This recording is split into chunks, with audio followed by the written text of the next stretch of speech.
반갑습니다. 지난 시간 동안 다들 평안하셨습니까? 우리 교회가 얼마나 소중한 건가? 하나님께서 왜 이 땅에 교회를 세우셨는가?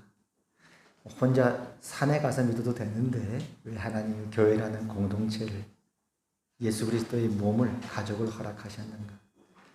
오늘 이렇게 여러분들을 보니까 너무너무 반갑고 다들 너무너무 귀하시고 아름답고 멋지시고 그렇습니다. 다시 우리를 이 자리에 모이게 하신 하나님께 큰 감사와 찬송을 올려드립니다. 우리 그 하나님께 큰 박수 올려드릴까요? 할렐루야, 감사합니다 하나님. 예, 우리 지난주 이어서 계속 예레미야서를 보는데 요즘은 예레미야서가 참 많이 볼 때마다 많은 깨달음이 되어집니다. 상황은 지난주의 상황이 이런 상황이었죠. 바벨론이 이스라엘에 침공을 하였고 이스라엘 왕조가 무너집니다. 있을 수 없는 일이죠. 다윗의 자손, 다윗의 왕조인데 그게 무너집니다. 그뿐 아니라 성전이 파괴가 되죠.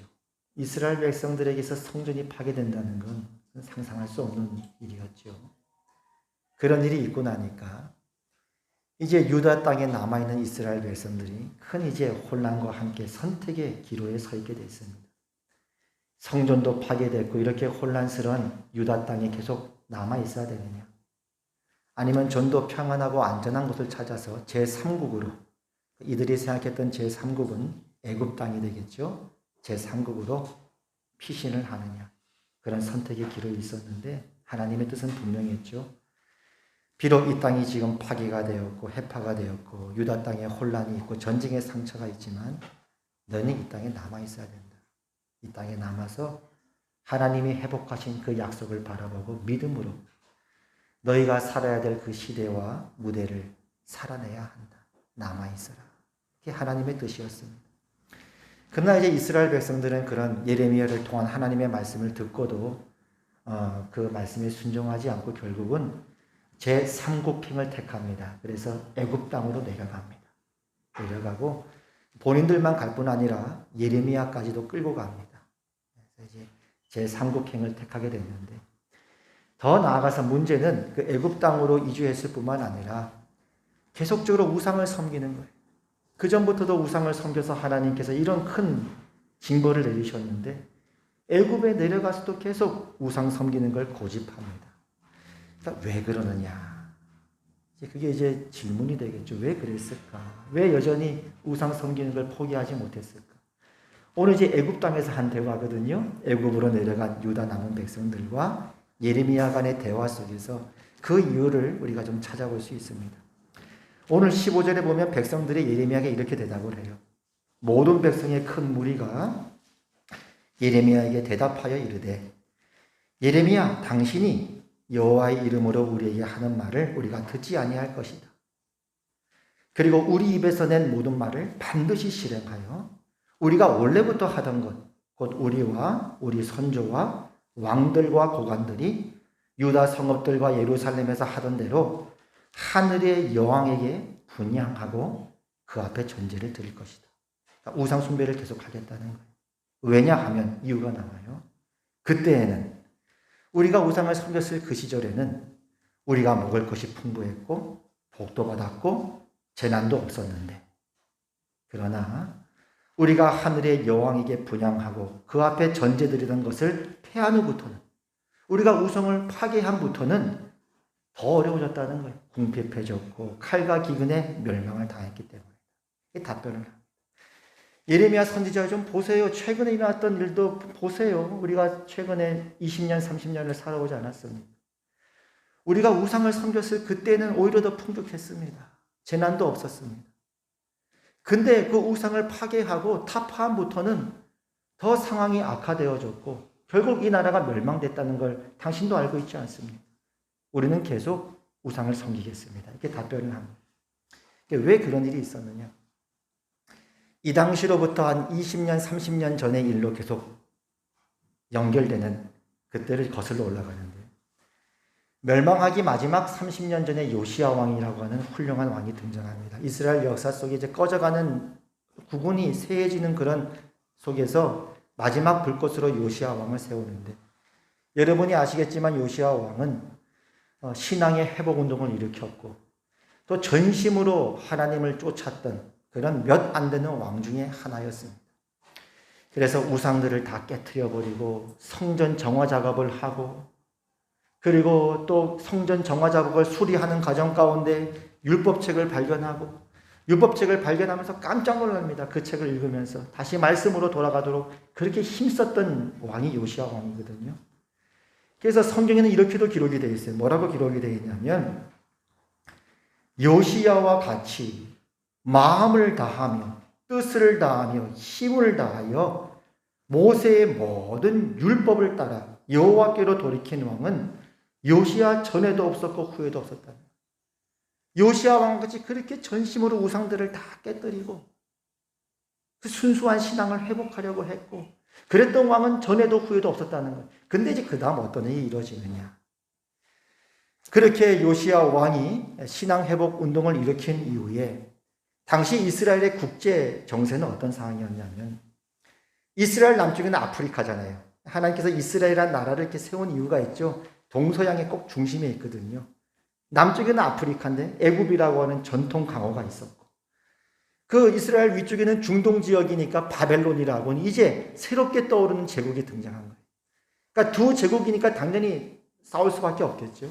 마치 요즘 이제 미국과 중국, 떠오르는 중국과 미국 간에 뭐 요즘 이제 미중 패권 전쟁 이런 말 많이 하지 않습니까?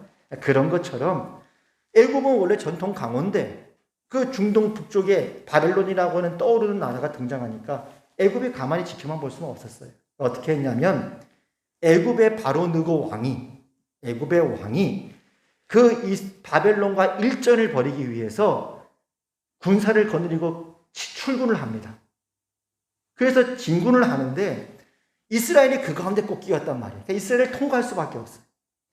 그래서 이스라엘 지역이 이제 무깃도라고 하는 지역이 있는데, 우리나라 지형으로 비유하면 평양쯤에 해당되는 그 중요한 교통의 요충지였어요.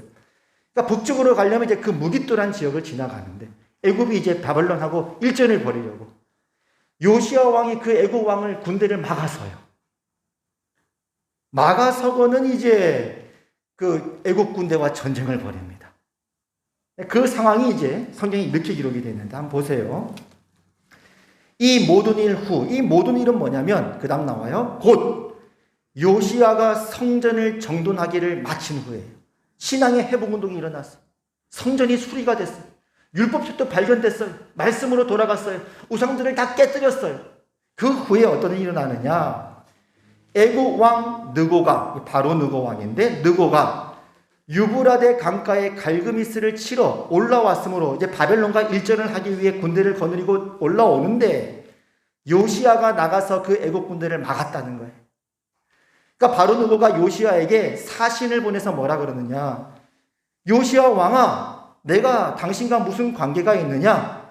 내가 오늘 이스라엘과 싸우려고 군대를 내가 소집한 게 아니라 우리 애굽을 위협하는 저 바벨론 족속을 치려고 지금 가는 거야. 하나님이 나에게 명령해서 가는 거니까 너는 하나님의 뜻을 거스르지 말라. 뭐 이렇게 이야기를 합니다. 뭐 외교적인 언어가 될 수도 있겠죠.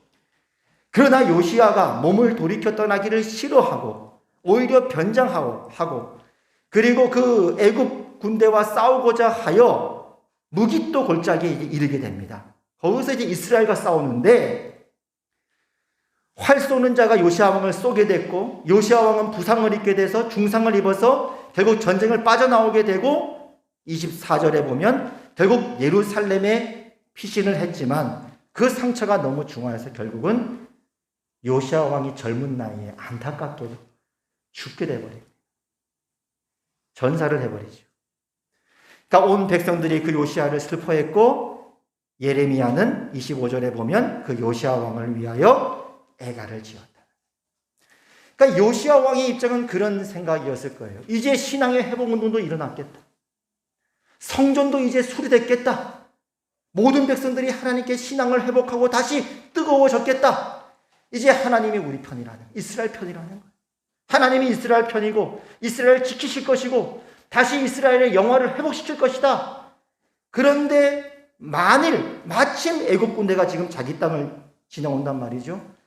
우리 이스라엘 군대가 하나님의 이름으로 나가서 그 애국 군대를 물리친다면 그 중동 지역에서 이스라엘의 입지는 든든히 서게 될 것이고, 이제는 바벨론 제국과 동등한 입장에서 어깨를 나란히 해서 바벨론 제국과 외교 관계를 맺을 것이고, 그런 이스라엘 나라는 국가는 안정되고 그 왕조는 계속적으로 유지될 것이 아닌가 하는 기대를 했던 걸로 봅니다. 그러나 그런 기대와는 달리 요시야 왕은 무기토 전투에 나갔다가 애굽 군대와의 전투에서 패하게 되고 전사하게 되어집니다. 그러니까 애굽 왕이 너무 화가 난 거예요. 아니, 안 그래도 갈 길 바쁜데 지금 너는 고래 싸움에 왜 새우가 나서, 그 입장 그런 거 아닙니까? 너가 왜 막아서? 화가 나니까 요시야 왕은 죽고 요시야 이어서 아들이 왕이 됐는데 그 왕을 폐위해버려요. 폐위해버리고 자기들 입맛에 맞는 여호야김이라고 하는 왕을 세웁니다. 꼭두가시 왕을 세우고는 이스라엘에게 엄청난 전쟁 배상금을 어느 때와 마찬가지로 요구를 하게 되어요. 그러니까 이스라엘 백성이 더 살기가 어려워진 거예요. 그때 상황은 이렇게 기록되어 있어요.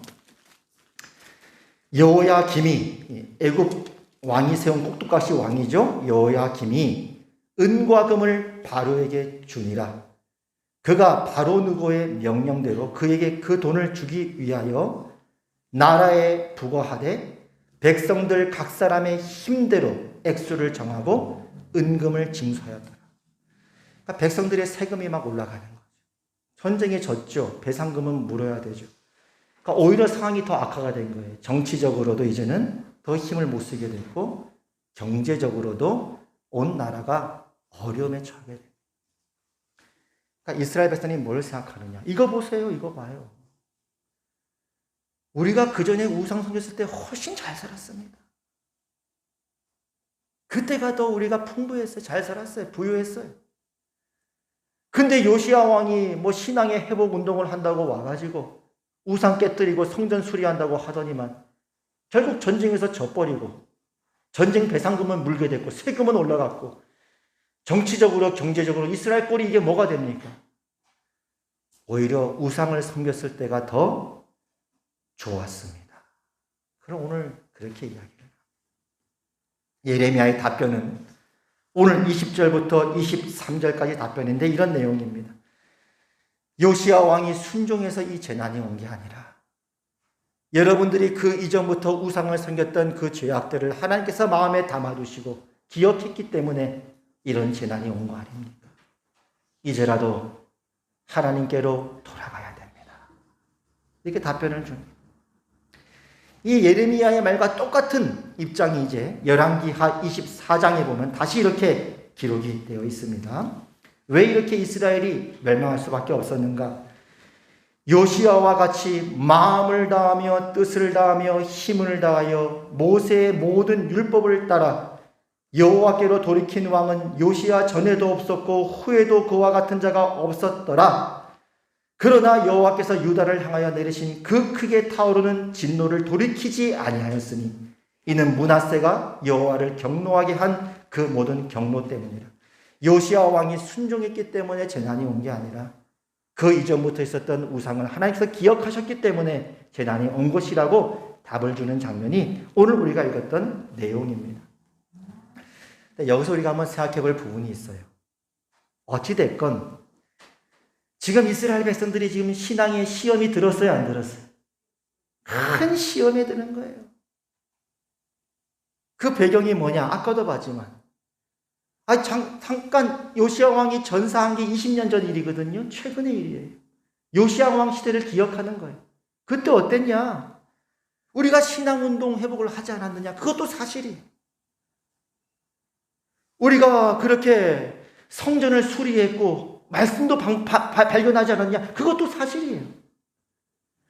그러나 우리 요시야 왕이 무기토 전투에 나갔다가 우리가 패배하고 지지 않았느냐? 전사하지 않았느냐? 그것도 사실이에요. 그래서 결국 이스라엘이 결국은 정치적으로 경제적으로 더 곤란한 상황이 되지 않았느냐? 그것도 사실이에요.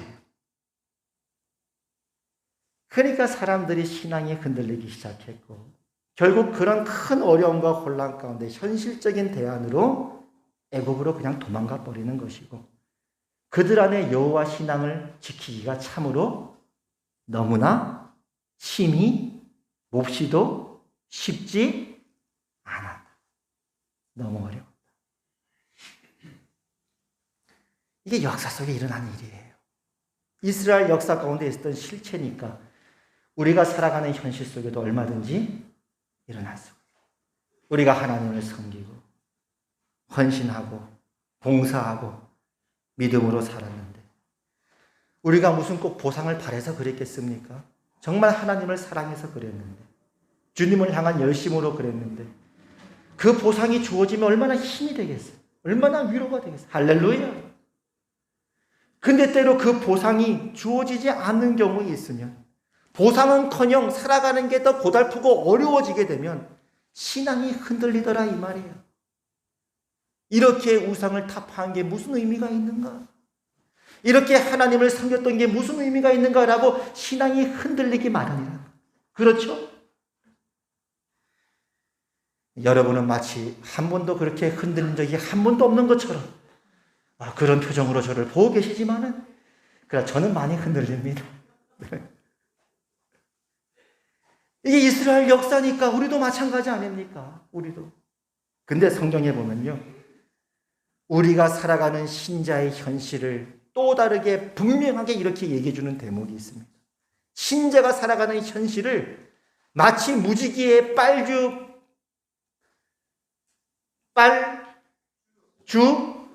노초 파남보처럼 여러 가지 우리 신자의 현실을 이야기해 주는데요. 베드로전서 1장에 이런 기록이 있죠. 베드로전서 1장 3절에 보면 이렇게 나옵니다. 첫 번째 어떤 현실이냐? 우리 주 예수 그리스도의 아버지 하나님을 찬송하리로다. 그의 많으신 긍휼대로 예수 그리스도를 죽은 자 가운데서 부활하시게 하심으로 말미암아. 이 사실이 죽은 자 가운데서 십자가가 사실, 부활이 사실. 우리를 거듭나게 하사 산 소망이 있게 하시며 거듭난 게 사실. 살아있는 소망을 갖고 있는 게 사실. 우리의 실체예요. 믿는 자의 현실이에요. 4절 썩지 않고 더럽지 않고 쇠하지 아니하는 유업을 있게 하시나니 곧 너희를 위하여 하늘에 간직하신 것이라. 하나님께서 하늘에 간직하신 유업을 우리에게 있게 하신 것도 사실이에요. 우리는 그 상속자로서 약속이 있어요. 분명한 사실이에요. 5절 너희는 말세에 나타나기로 예비하신 구원을 얻기 위하여 믿음으로 말미암아 하나님의 능력으로 보호하심을 받았느니라. 하나님의 능력으로 지금 보호하심을 받고 있는 것도 사실이에요. 그래서 여러분들의 이런 비바람 속에서도 오늘 다시 여러분을 이 자리에 모이게 하신 것도 사실이에요. 그 이유는 하나님의 능력으로 여러분을 보호하셨기 때문이에요. 여러분의 믿음을 지켜주셨기 때문이에요. 6절에 이렇게 말합니다. 그러므로 너희가 이제 여러 가지 시험으로 말미암아 잠깐 근심하게 되지 않을 수 없으나 시험이 있는 것도 사실이에요. 잠깐 근심하며 살아가는 것도 사실. 그러나 오히려 크게 기뻐하는도다. 너희 믿음의 확실함은 불로 연단하여도 없어질 금보다 더 귀하여 예수 그리스도께서 나타나실 때에 칭찬과 영광과 존귀를 얻게 할 것이니라. 할렐루야. 불로 금을 연단했더니 그 불이 금을 없애는 게 아니라 오히려 합금이 아니라 순금으로 만들었더라. 근데 그런 금도 결국 없어질 것인데 그 금보다 더 귀한 여러분의 그 믿음의 확실함을 보라. 결국 주님께서 다시 나타나실 그날에 여러분으로 하여금 칭찬과 영광과 존귀를 얻게 하시려는 것이 하나님의 뜻이다. 할렐루야. 결혼을 약속했는데 어떤 자매가 이렇게 얘기합니다. 나는 오빠밖에 없어. 나는 오빠 너무 좋아. 멋지고 잘생기고 젊으니까 능력도 있고 난 오빠한테 내 인생을 맡길 거야. 여러분 살다 보니 늘 뭐 성공만 있습니까? 젊을 땐 자신이 있었지만 실패하기도 하고, 얼굴도 뭐 20대 때 잘생겼지 나이가 들면은 뭐 점점 옛날 같지도 않고, 세상을 살아가는 자신감도 없어지고, 그럴 때 그 자매가 남편을 보고 이렇게 얘기하죠. 그래도 나는 오빠밖에 없어. 할렐루야. 대단한 신앙 고백입니다. 오늘 여러분 댁에 가셔서 남편이 계시다면 옆에 붙들고, 그래도 나는 당신밖에 없어. 할렐루야. 사도신경 2장 1절. 그런 실패 같은 현실이, 그런 세월들이 오히려 그 순수한 사랑을 더욱더 증명하잖아. 그 과정도 얼마나 귀하냐. 그리고 그걸 통해서 나타나게 된 그 순수한 사랑은 얼마나 더더욱 귀하겠느냐. 할렐루야. 이게 성경이 말하는. 남편분도 마찬가지죠. 여러분 아내분 보세요. 지금 여기 계신 성도님들 보면요, 지금도 예쁘신데 20대 때는 날아다니셨습니다. 할렐루야.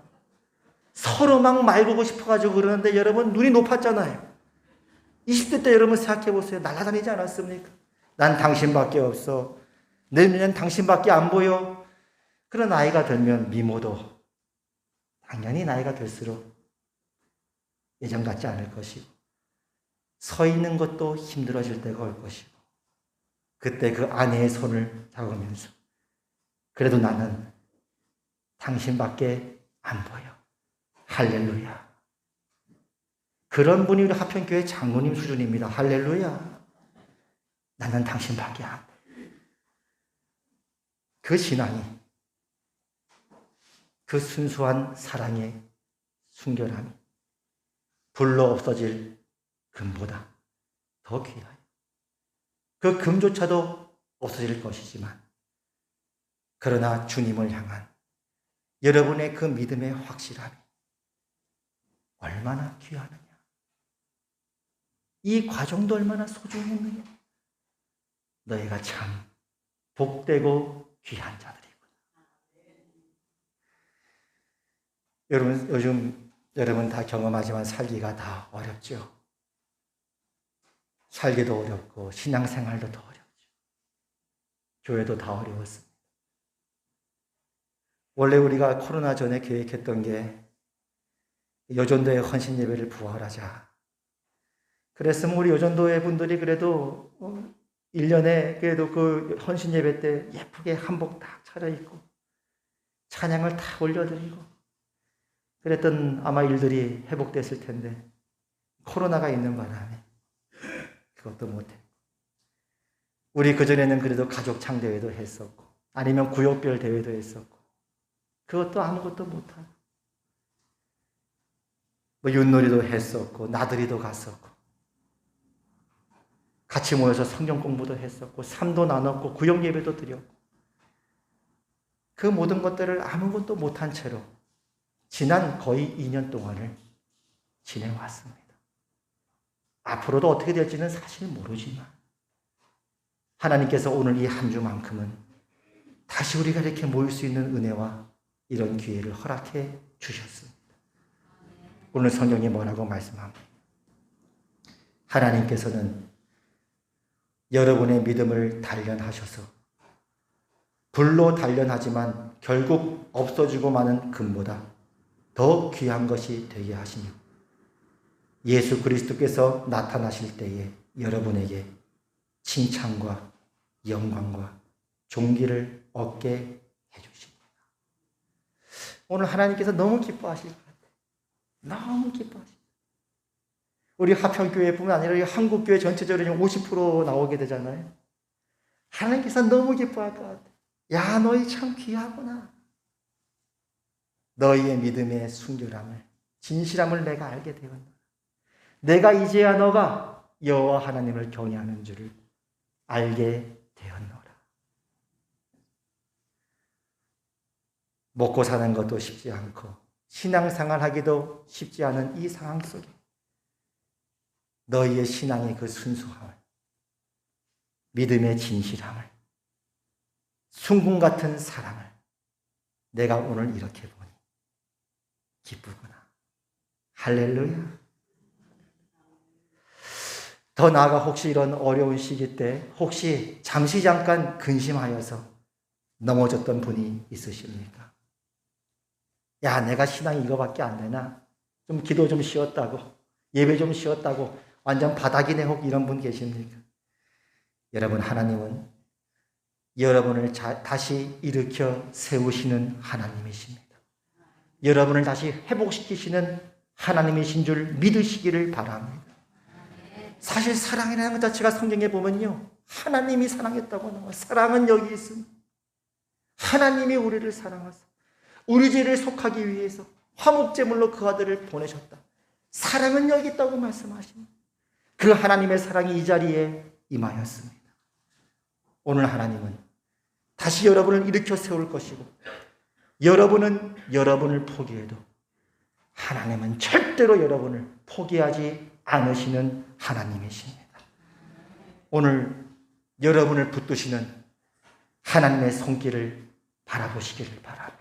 오늘 우리 모두를 다시 불러 모으시는 하나님의 그 열심을 바라보시기를 바랍니다. 다시 새날을 허락하시고 시작하시는 하나님의 은혜를 바라보시고 감사하시기를 축복합니다. 그리고 우리의 이 순례의 길, 이 길을 다하기까지 언제나 그리스도 안에서 넉넉한 승리를 주시는 하나님께 찬송을 올려드리시기를 바랍니다. 우리 아까 했던 찬송 342장인데요. 목소리로 아카펠라를 한번 불러볼게요. 342장 우리 3절입니다.